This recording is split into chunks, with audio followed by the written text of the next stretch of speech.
பர்திமேயு சுவிசேஷ ஊழியங்கள் வழங்கும் நற்செய்தி நேரம். தேவ செய்தி பாஸ்டர் ஆர். அகஸ்டின். இந்த நாளில் உங்களோடு நான் பேசி வருகிறேன். ஆகார் என்கிற ஒரு பெண்ணின் குணத்தை, அவருடைய காரியங்களை அறிந்து கொள்ள கேரக்டர் ஸ்கெட்ச் என்று சொல்லுவாங்களே, எதில் இருந்தாலும் ஒரு கேரக்டர் ஸ்கெட்ச் படிக்கிற பிள்ளைகளுக்கு கூட தெரியும். ஒரு நாவலை படித்தா அதில் கேரக்டர் ஸ்கெட்ச் என்னன்னு பார்ப்போம். ஏன்னா இரவில் ஒரு அம்மையார் நேற்று கேட்டாங்க, ஆகாரை குறித்து ஆபிரகாம் அனுப்பிட்டான்னு சொல்கிறாங்களே, இந்த ஆகார் யார், எங்கிருந்து வந்தாள், அவள் வரும்போது ஆபிரகாமோடு வந்தவளா இல்லை இடையில எப்படி வந்து சேர்ந்தா, அவளை கர்த்தர் ஆசீர்வதித்த விதம் என்ன, அவள் ஒன்றுமில்லாமல் அனுப்பின ஆபிரகாம் கொஞ்சம் கூட இறக்கமில்லாமல் அனுப்பிட்டான்னாங்களே, அவருடைய பிற்கால நிலை என்ன என்றெல்லாம் கேட்டீங்க. அதனால் ஆகாரை குறித்து உங்களுக்கு சொல்லி வருகிறேன். இந்த ஆகார் என்பவள் வந்த காரியத்தை இந்த 3 செய்தியில் சொன்னேன். இவள் ஆபிரகாமோடு எப்படி சேர்க்கப்பட்டாள் என்பதை இப்போ உங்களுக்கு சொல்ல போகிறேன்.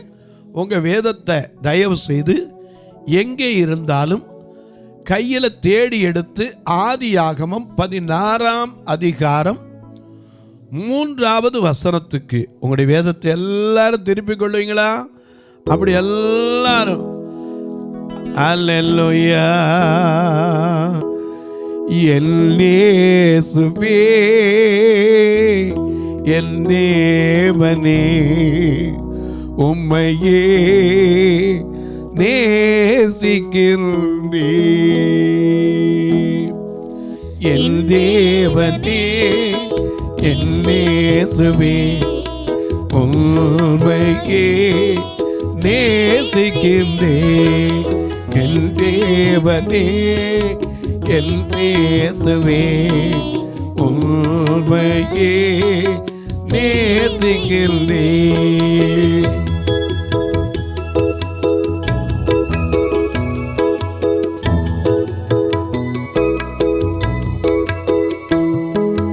அதிகாலமே தேடுகிறேன், ஆர்வமுடன் நாடுகிறேன். அதிகாலமே தேடுகிறேன், ஆர்வமுடன் நாடுகிறேன். ஆர்வமுடன் நாடுகிறேன். என் தேவனே என் இயேசுவே உம்மையே நேசிக்கின்றேன்.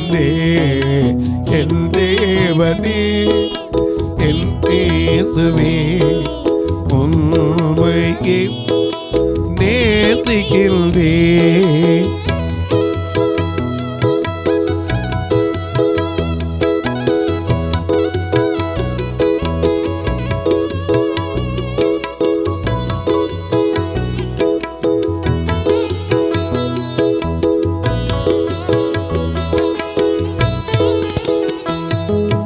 உலகம் எல்லாம் மாயை ஐயா, உண்மல் ஒன்றே பாராதையா.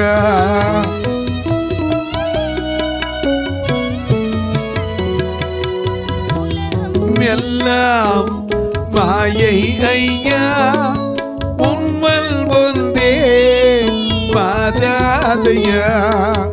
உண்மல் ஒன்றே பாராதையா.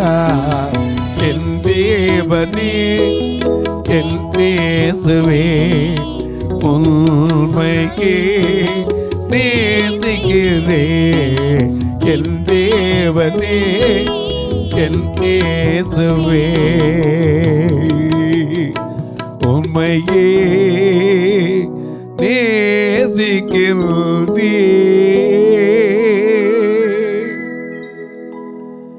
எல்லாம் எடுத்திருப்பீங்க. ஆதியாகமம் 16ஆம் அதிகாரம் 1 வசனத்திலிருந்தே வாசிக்கலாம். ஆபிராமுடைய மனைவியாகிய சாராய்க்கு பிள்ளை இல்லாதிருந்தது. சரி, ஏன் பிள்ளை இல்லாமல் இருந்துச்சு? ஆண்டவர் சொல்லியிருந்தார், ஓ சந்ததி எப்படி இருக்கும்? ஆதியாகமம் 15ஆம் அதிகாரத்திலே ஆண்டவர் அவனுக்கு சொன்னார். வாசிங்க, 1 கொஞ்சம் வாசிங்க பார்க்கலாம். இந்த காரியங்கள் நடந்த பின்பு கர்த்தருடைய வார்த்தை ஆபிராமுக்கு தரிசனத்திலே உண்டாகி, அவர் ஆபிராமே நீ பயப்படாதே, நான் உனக்கு கேடகமும் உனக்கு மகா பெரிய பலனுமாய் இருக்க என்றார். அதற்கு ஆபிராம், கர்த்தராகிய ஆண்டவரே, அடியனுக்கு என்ன தருவீர்? நான் பிள்ளை இல்லாமல் இருக்கிறேனே. தமஸ்கு ஊரானாகிய இந்த எலியேசர் என் வீட்டு விசாரணை கர்த்தனாய் இருக்கிறானே என்றார்.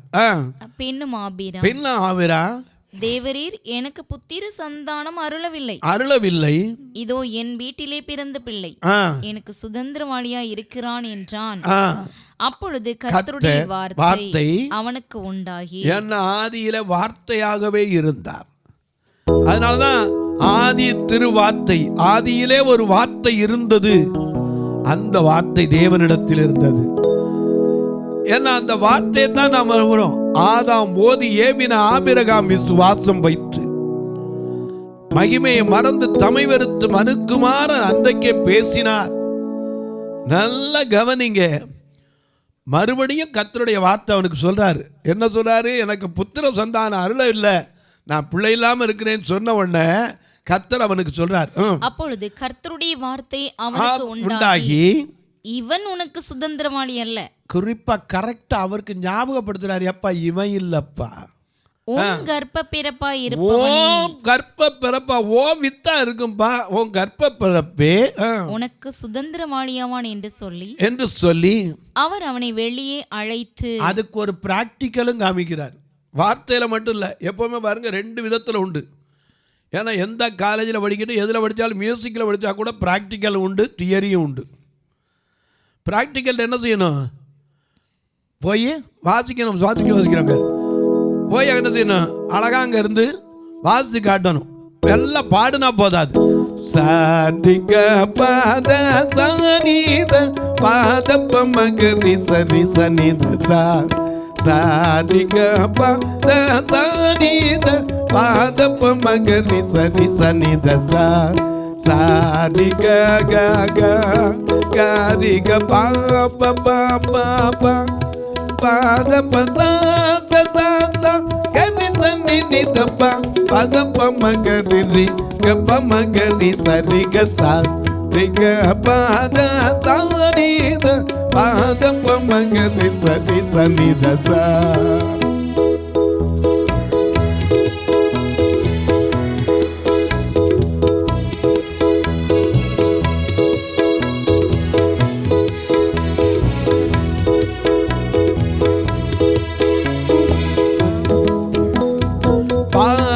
மகரிக மகரிக பா மகரிக பம் பம் பம் கமாரி சனி தரி ரி சனி தசா ரி சனி தசா சா சா கமாரி சனி ரி ரி ரி சனி தா தா தா பாமக க க க சரி க த ப ரி சனி க சா பம்பங்கதி ஆனந்தமே ஜெய ஜெய அகமங்கில் தன்னை வந்து பாடிடுவோம். நாதரட்சக நாம தன்னை நாதரட்சக நாம தன்னை புகழ் பாடிவா மகிழ்ந்திடவே புகழ் ஆனந்தமே ஜெய ஜெய அகமங்கில் தன்னை வந்து பாடிடுவோம்.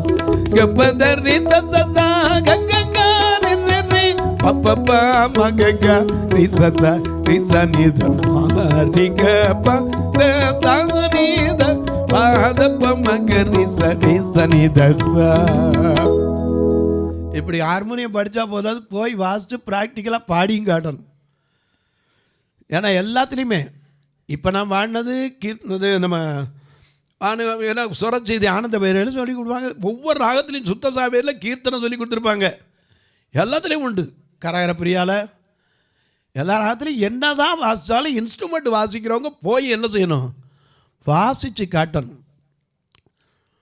பாடுனா போதாது, பாடுறது தியரி, இன்ஸ்ட்ருமெண்ட்டும் சேர்த்து எடுத்துருப்பாங்க. சிலர் ஆன்சிலரியாக எடுத்திருப்பாங்க, மெயின் ஒன்று எடுத்திருப்பாங்க, ஆன்சிலரி ஒன்று எடுத்திருப்பாங்க. அங்கேயும் ப்ராக்டிக்கல் உண்டு. நேராக இன்ஸ்ட்ருமெண்ட் எடுத்துகிட்டு போய் வாசித்து காட்டணும், அதுக்கு மார்க் உண்டு. அது மாதிரி ஆபிரகாமுக்கும் ஆண்டவர் வார்த்தையில் சொல்லிட்டு விடலை, ப்ராக்டிக்கலாக வெளியே அழைத்து கொண்டு போய் அவனை சொல்கிறார், அழைத்து கொண்டு போய் நீ வானத்தை அண்ணாந்து பார், நட்சத்திரங்களை எண்ண உன்னாலே கூடுமானால் அவைகளை எண்ணு என்று சொல்லி, பின்பு அவனை நோக்கி உன் சந்ததி இவ்வண்ணமாயிருக்கும் என்றார். அவன் கர்த்தரை விசுவாசித்தான், அதை அவர் அவனுக்கு நீதியாக எண்ணினார். அவ்வளவு காட்டின பிறகும் அவருடைய மனைவிக்கு என்ன தெரியுமா? 16ஆம் அதிகாரம் முதல் வசனத்தில், ஆபிராமுடைய மனைவியாகிய சாராய்க்கு பிள்ளை இல்லாதிருந்தது. சரி. எகிப்து தேசத்தாளாகிய ஆகார் என்னும் பெயர் கொண்ட ஒரு அடிமை பெண் அவளுக்கு இருந்தாள். சாராய் ஆபிராமை நோக்கி, நான் பிள்ளை பெறாதபடிக்கு கர்த்தர் என் கர்ப்பத்தை அடைத்திருக்கிறார். எப்படி? இந்த ஸ்டேட்மெண்ட்டே ஃபால்ஸ் ஆச்சு. கர்த்தர் அடைப்பார, ஏற்ற காலம் வரணுங்க. தகுந்த காலத்தில் நிறைவேற போகிற காரியத்தை நீ விசுவாசியாதபடியால் வேதம் சொல்லுதுல. ஏன்னா ஒவ்வொன்றுக்கும் ஒரு காலம் இருக்கு. ஆண்டவர் எதுக்கு அவனை வச்சிருந்தாரு? விசுவாசிகளின் தகப்பன். விசுவாசத்தினாலே சாராள் கர்ப்பம் தரிக்க பலனடைந்து, இல்லையா? எபிரேயர் 11ஆம் அதிகாரத்தில் வாசிக்கிறோம்ல, சாராளை குறிச்சும் விசுவாசிகளின் பட்டியல் அவனும் இருக்கா. ஏன்னா அங்கே நம்ம அவளை குறித்து வாசிக்கிறோம். விசுவாசத்தினாலே சாராள் 11, விசுவாசத்தினாலே சாராளும் வாக்குத்தத்தம் பண்ணினவர் உண்மையுள்ளவர் என்று எண்ணி கர்ப்பம் தரிக்க பலனடைந்து வயது சென்றவளாய் இருந்தும் பிள்ளை பெற்றாள். அந்த விசுவாசிகளின் பட்டியல வரணும்னா நம்ம விசுவாசம் எப்படிப்பட்டது கொஞ்சம் பரீட்சை உண்டுல்ல. நீங்கள் விசுவாசம் உள்ளவர்களோ என்று உங்களை நீங்களே சோதித்து பாருங்கள். கொரிந்து சபைக்கு பவுல் எழுதுனான்ல. இங்கே பார்க்கிறோம், இவளுக்கு அவசர புத்தி. கர்த்தர் என் கற்பத்தை அடைத்து விட்டான். ஏன்னா ராகேலுக்கு இருந்த ஆவி, அந்த ஆவி ராகேல்ட்டு இருந்துச்சு. அது அவன் 30:1 யாக்கோவிட்ட சண்டை போட்டான். என்ன சண்டை போட்டா? ராகேல் தான் யாக்கோபுக்கு பிள்ளை பெறாததை கண்டு தன் சகோதரியின் மேல் பொறாமை கொண்டு, லேயாள் மேல பொறாமை கொண்டு யாக்கோபை நோக்கி, எனக்கு பிள்ளை கொடும், இல்லாவிட்டால் நான் சாகிறேன் என்றாள். அப்பொழுது யாக்கோபு பேசுறாரு பாருங்க, ராகேலின் மேல் கோபம் கொண்டு, தேவனல்லவோ உன் கர்ப்பத்தை அடைத்திருக்கிறார், நான் தேவனா?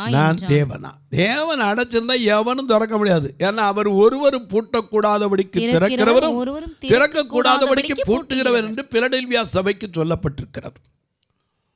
இவன் தானே ஒரு முடிவு பண்ணிக்கிட்டா, கர்த்தர் என் கற்பத்தை அடைத்திருக்கிறார். ஆகையினால இந்த அடிமை பெண்ணோடு 3ஆம் வசனம் ஆதியாகமம் 16:3 மிக அழகா எழுதி வச்சிருக்காரு. சாராய் ஆபிராமை நோக்கி, நான் பிள்ளை பெறாதபடிக்கு கர்த்தர் என் கர்ப்பத்தை அடைத்திருக்கிறார், என் அடிமை பெண்ணோடு சேரும் ஒருவேளை அவளால், அவளுக்கும் அர்த்த விசுவாசம் தான் இருந்திருக்கு.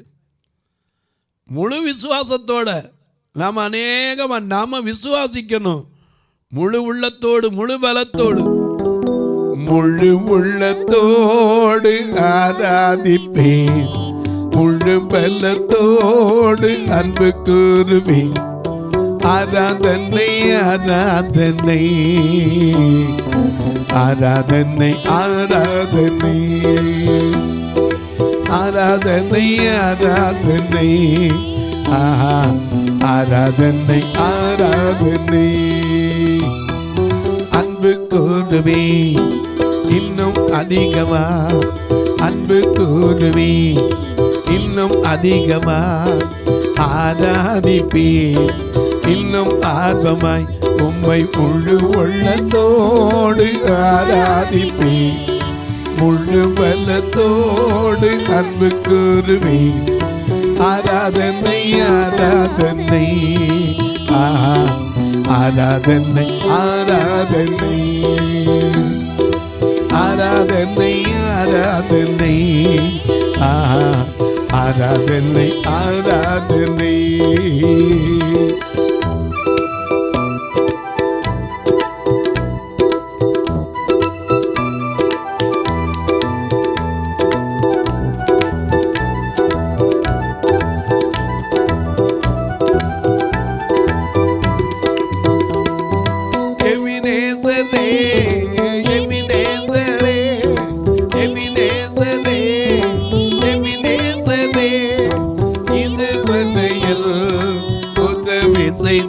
எனக்கு இதுவரையில் உதவி செய்தேன், இதுவரையில் உதவி செய்தேன்.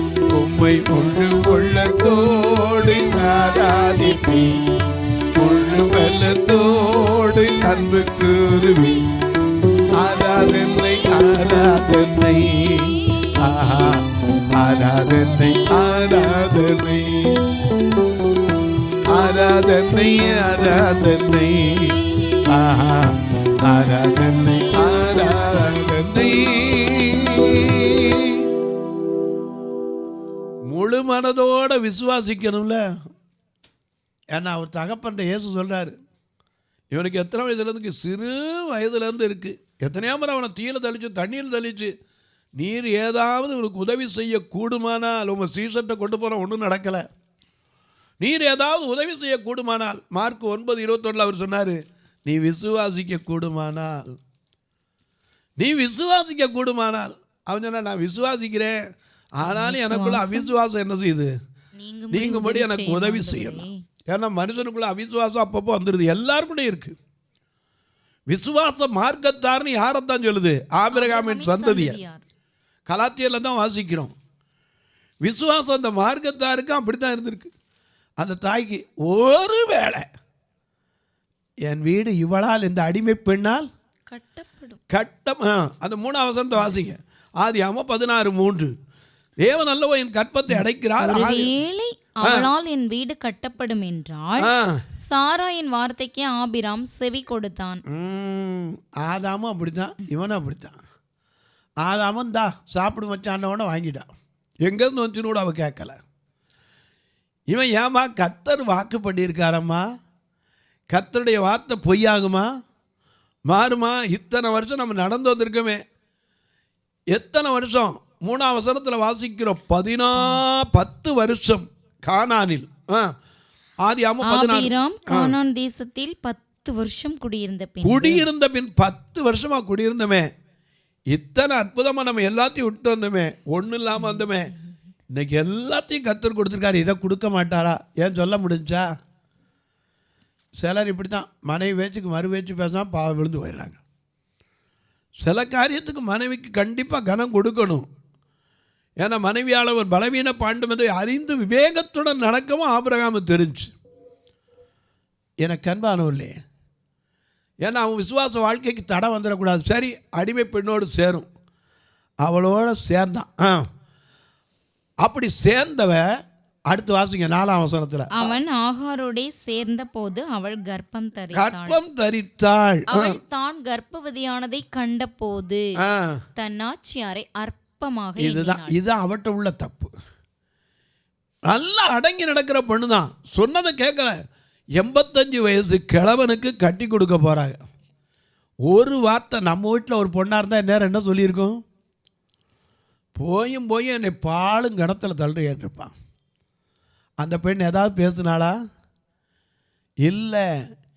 என்னைக்கு கர்த்தருக்கு நம்ம ஒப்பு கொடுக்குறோம் அன்னைக்கு அப்படியே அவள் ஒரு வார்த்தை பேசலை. இன்னோடு சேரும். ஏன் ஆண்டி இல்லை, ஏன் அக்கானாவது கேட்டாளா? ஒன்றுமே பேசலை. அவள் எதுவுமே பேசுனா எழுதப்படலை. அவள் கர்ப்பவதியான போது இவ புத்தி என்ன ஆகி போச்சு? நான் பாரு, நான் தான் அப்படிங்கிறதுக்கு வந்துடக்கூடாது. பெருமை உள்ளவனுக்கு தேவன் எதிர்த்து நிற்கிறான். அவள் நாச்சியார் அற்பமாய் எண்ணினாள். அப்பொழுது சாராய் ஆபிராமை நோக்கி, எனக்கு நேரிட்ட அநியாயம் உமது மேல் சுமரும். அநியாயம் யார் பண்ணது? யார் மேல அநியாயம்? அவசரப்பட்டது ஆபிரகாமா சாராளா? ஆனால் இங்கே புருஷனை குறை சொல்கிறோம். எனக்கு நேரிட்ட அநியாயம் உம்மாலதான் ஐயா. எனக்கு அன்பானவர்களே, எனக்கு நேரிட்ட அநியாயம் உமது மேல் சுமரும். என் அடிமை பெண்ணை உம்முடைய மடியிலே கொடுத்தேன். ஏன் கொடுத்தாரு? நாங்கள் இப்போ ஏமா கொடுத்த? கர்த்தர் உனக்கு கொடுப்பாரே. ஏன்னா அவருடைய வார்த்தை பொய்யுரைக்காத ஒரு தேவனாச்சே. அவர் கர்த்தர் சொன்ன வார்த்தை நிறைவேறாமல் போகுமா? கர்த்தர் சொன்னது என்னைக்கா மாறி போகுமா? மாறாதே. கர்த்தர் செய்த நன்மைகளை ஒரு நாளும் மறவாதே.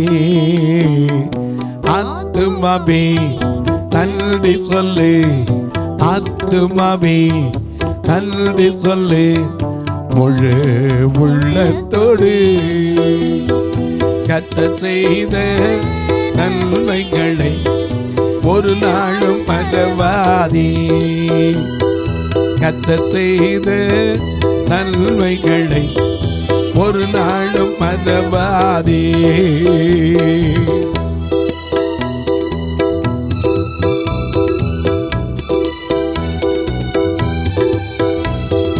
அக்கிரமங்களை மன்னித்தார், உன் நோய்களை குணமாக்கினார். அக்கிரமங்களை மன்னித்தார், உன் நோய்களை குணமாக்கினார். பிராணனை அழிவுக்கு விலக்கி விட்டார். நன்றி நன்றி நன்றி சொல்லு. பிராணனை அழிவுக்கு விலக்கி விட்டார். நன்றி நன்றி என்று சொல்லு. ஆத்துமாவே நன்றி சொல்லு முழு உள்ளத்தோடு. கர்த்தர் செய்த நன்மைகளை ஒரு நாளும் மறவாதே. சில நேரத்தில் மறந்துடும். கர்த்தர் கொடுத்த வாக்கு பொய்யாவே ஆகாது. எண்ணாகம் 23:19 படி பொய் சொல்ல மனிதன் அல்ல, மனம் மாற மனுபுத்திரனும் கிடையாது. சொன்னதை செய்யாம இருக்க மாட்டாரு. வசனித்த வார்த்தையை நிறைவேற்றுவார். இதெல்லாம் அவசரப்பட்டு இவளே அடிமை பெண்ணோடு சேருன்னு சொல்லிவிட்டு இப்போ எனக்கு நேரிட்ட அநியாயம் உமது மேல் சுமரும். என் அன்பு சகோதர சகோதரிகளே, குடும்ப வாழ்க்கையில் நீங்களே சில தவறு செஞ்சுட்டு மனைவியை புருஷனும் புருஷனை மனைவியும் குறை சொல்லிக்கிறீங்களா? ஆதாம் வாழ்க்கையில் இருந்தது போல் அந்த ஆவி நமக்குள்ளே இருக்கான். ஆதாம் புரிச்சுட்டு போய் ஒளிஞ்சுக்கிட்டான். ஆண்டவர் கூட்டு கேட்கிறார், நான் புசிக்க வேண்டாம் என்று விலக்கி வைத்த கனியை புசித்தாயோ? ஆமா ஆண்டவரே, தெரியாம திருட்டேன்னு சொன்னா ஒரே வார்த்தையில் முடிஞ்சு. நீர் கொடுத்த ஸ்திரியானவள் இதை எனக்கு கொடுத்தாள். அவன் உடனே சர்ப்பம் என்னை வஞ்சித்தது.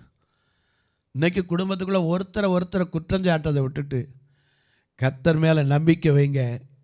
ஏன்னா கர்த்தர் மேல் நம்பிக்கை வைத்து கர்த்தரே தன்னம்பிக்கையாய் கொண்டிருக்கிற மனுஷன் பாக்கியவான். தொலைக்காட்சியில் பார்க்கிறவர்களே, இந்த நிகழ்ச்சியை பார்க்கிறதோட விட்டுறாம ஒரு வார்த்தை ஜெபம் பண்ணுங்க. இது தொடர்ந்து வருவதற்காக உங்கள் தனிப்பட்ட ஜெபங்களில் ஒரு வார்த்தை வைங்க. ஏன்னா இது நிகழ்ச்சி வருவதற்கு ஒவ்வொரு நாளும் ரெக்கார்டிங்கை சேர்த்து 5000 செலவழிக்கணும். 30 நாள் நீங்களே பாருங்கள். வருஷம் முழுக்க வரணும். ஆண்டவர் அநேகர் எழுப்பித்தர ஜெபிங்க. எத்தனையோ பேர் இந்த ஊழியத்தை தாங்குறீங்க. உங்கள் முகம் கூட எனக்கு தெரியாது. சிலர் பேரை பார்த்து தான் ஆனா பெண்ணா நான் தெரிஞ்சுக்கணும். அது கூட யாராவது பார்த்து சொல்லும்போது தான். ஏன்னா நாங்கள் உடனே எங்களாலையும் பார்த்துட முடியாது. ஆனாலும் நீங்கள் பொறுமையோடு கூப்பிட்டு அநேகர் விசாரிச்சுக்கிறீங்க. நான் அனுப்பின வந்துருச்சாயா? கோச்சிக்கிறாதீங்க. ஒரு நாள் நான் கோவிக்க மாட்டேன். ஏன்னா அப்படி கரிசனையோடு கேட்குறீங்களே, அதற்காக உங்களுக்கு நன்றி செலுத்துகிறேன். அது மட்டுமல்ல, இன்னும் எத்தனையோ காரியங்கள் உண்டு. ஏன்னா ஒவ்வொரு வாரமும் ஞாயிற்றுக்கிழமை வந்தால் எல்லா ஆலயத்துலேயும் ஆத்மா நிறைவேறியட்டும்பாங்க. நான் சொல்ல கொஞ்சம் பேரை குறையாக கொண்டு வாங்க. ஏன் தெரியுமா? வேனில் கூட்டு வர காசு, இவங்களுக்கு நல்ல சாப்பாடு போடுறதுக்கு. அது மட்டும் இல்லை, இவங்களை திருப்பி கொண்டு போய் அந்த இடத்துல விடணும். எனக்கு அன்பானவர்களே, ஒரு ஆலயம் இல்லை 2 ஆலயத்துலேயும் நீங்களும் இதற்காய் கர்த்தர் ஏவினால் உங்கள் பிறந்த நாள், திருமண நாள் போன்ற நல்ல நாட்களிலே உதவலாம். சிலர் கேட்குறீங்க, ஐயா ஒரு ஃபோட்டோ எடுத்து எங்களுக்கு அனுப்பக்கூடாதா? நல்லது, நீங்கள் ஆசைப்படுற தப்பு இல்லை. ஆனால் எனக்கே உங்கள் ஃபோட்டோவை என்னால் பார்க்க முடியாது, அதனால தான் நான் எடுக்கிறது இல்லை. அப்படி எடுத்து அனுப்பணும்னு விரும்புனீங்கன்னா நீங்களே வாங்க, உங்கள் பிறந்த நாளில் வந்து நீங்கள் உட்காந்து சாப்பிட்டு உங்கள் செல்லில் படம் எடுத்துகிட்டு போய் நினைவுக்காக வச்சுக்கொள்ளுங்க. நான் விசுவாசிக்கிறது தெரியுமா, கர்த்தர் காண்கிறார், அவர் காண்கிற தேவன். அதனால தான் ஆகார் அந்த நாட்களில் சொன்னால், என்னை காண்கிறவரை நான் இவ்விடத்தில் கண்டேன்னு சொல்லி தன்னோடு பேசின தேவனுக்கே நீர் என்னை காண்கிற தேவன் எல்ரோயி என்று பெயரிட்டாள். நீங்களும் வந்து காங்கலாம். சிலர் கேட்குறீங்க, எப்படியா நாங்கள் தூரத்தில் இருக்கோம் தொடர்பு கொள்வது? இதில் 2 ஃபோன் நம்பர் வருது, தாராளமாக தொடர்பு கொள்ளலாம். அது வழியாக கணக்கு வைக்கணுங்கிறவங்க என்கிட்ட கேளுங்க, அதுக்கான வழிமுறை சொல்கிறேன். தபால் வழியாக தொடர்பு கொண்டவங்களுக்கு போஸ்ட் பேங்க் அக்கௌண்ட் இருக்குது, அதுவும் நம்பர் வச்சுங்க, 36 35 38 89 63. உங்கள் ஜபக்காரி எது இருந்தாலும் காலை 10லேருந்து 5க்குள்ளே சொல்லலாம். இப்போ உங்களுக்காக ஜெபிக்கட்டுமா? நல்ல பிதாவே, நன்றியோடு துதிக்கிறோம் சுவாமி. இந்த மனமகிழ்ச்சியான நல்ல நாளிலே யார் யார் எந்தெந்த குடும்பத்தில் இன்றைக்கு கற்பம் அடைக்கப்பட்டிருக்கிறதே, பல நாட்களாக குழந்தை இல்லையேன்னு சொல்லி மனபாரத்தோடு இருக்கிற என் அன்பு வாலிப பிள்ளைகளுக்காய் ஜெபிக்கிறேன், என் அன்பு சகோதரிகளுக்காய் ஜெபிக்கிறேன். ஒவ்வொருவருக்கும் சந்தோஷம், தான் பெற்ற பிள்ளையை பார்க்கிற சந்தோஷத்தை விட பெரிய சந்தோஷம் ஒன்றுமில்லை சுவாமி. கற்பத்தின் கனியை ஒவ்வொருவருக்கும் கொடுப்பீராக. நீங்கள் பழுகி பெருகி பூமியை நிரப்பி அதை கையால் கீழ்ப்படுத்தி ஆண்டு கொள்ளுங்கள் என்றீரே, அந்த வாக்கு ஒவ்வொரு குடும்பத்திலும் நிறைவேறட்டும், ஒவ்வொரு குடும்பத்திலும் நிறைவேறட்டும். பிறந்த நாள், திருமண நாளை நினைவு கூறுகிற மக்களுக்காய், தங்களுக்கு அன்பான இழந்து தவிக்கிற ஆறுதலற்ற மக்களுக்காய், மருத்துவமனையில் சுகவீனம் பலவீனத்தோடு நான் சுகம் பெற்று வருவேனா என்று மனதுக்குள்ளே நினைத்து கொண்டு படுக்கையில் படுத்திருக்கிறவர்களுக்காய் ஜெபிக்கிறேன். வயது முதிர்ந்தோர் தன் வீட்டில் படுத்துக்கிட்டு ஐயோ என்னால் நடக்க முடியல, எந்திரிக்க முடியலேன்னு மனவேதனையோடு இருக்கிற மக்களுக்காய் ஜெபிக்கிறேன். ஒவ்வொருவருடைய கண்ணீர் மாறட்டும். இயேசுவின் நாமத்தில் ஜெபிக்கிறேன் நல்ல பிதாவே, ஆமென், ஆமென். சபை ஆராதனை ஞாயிறு காலை 10 மணி முதல் 12 மணி வரை. இடம் பர்திமேயு சுவிசேஷ ஆலயம், அன்னை சத்யா நகர், இளமனூர் அஞ்சல், சக்கிமங்கலம் வழி, மதுரை மாவட்டம். பின்கோட் 625201 மற்றும் பர்திமேயு சுவிசேஷ ஜெப வீடு, flat number 107, Eden garden, Muthur, Tirunelveli. Pin code 627011. சிறப்பு உபவாச கூட்டம் ஒவ்வொரு மாதமும் 2வது சனிக்கிழமை காலை 10 மணி முதல் 1 மணி வரை நாகர்கோவில் YMCA ஹாலில் வைத்து நடைபெறுகிறது. மற்றும் ஒவ்வொரு மாதமும் 4வது சனிக்கிழமை காலை 10 மணி முதல் 1 மணி வரை திருநெல்வேலி புதிய பேருந்து நிலையம் அருகில் உள்ள கிரேஸ் ஹாலில் வைத்து நடைபெறுகிறது. எங்கள் எல்லா ஆராதனைகளிலும் கலந்து கொண்டு தேவனை மகிமைப்படுத்த அன்பாய் அழைக்கிறோம். உங்கள் உதாரத்துவமான காணிக்கைகளினால் இவ்வூழியத்தை தாங்க விரும்பினால் R Augustine, account number 5021364331, IFSC code IDIB 000B066, Indian Bank, BP Kulam, Madurai. GPay number 9842181917, BGM ministries மற்றும் 9442559772, பிளைண்ட் மினிஸ்ட்ரீஸ் அகஸ்டின். உங்கள் தொடர்புக்கு பாஸ்டர் ஆர் அகஸ்டின், பர்திமேயு சுவிசேஷ ஊழியங்கள், நாகமலை, புதுக்கோட்டை, மதுரை 625019. தொலைபேசி எண்கள் 9842181917 மற்றும் 9442559772. கர்த்தர் தாமே உங்களை ஆசீர்வதிப்பாராக.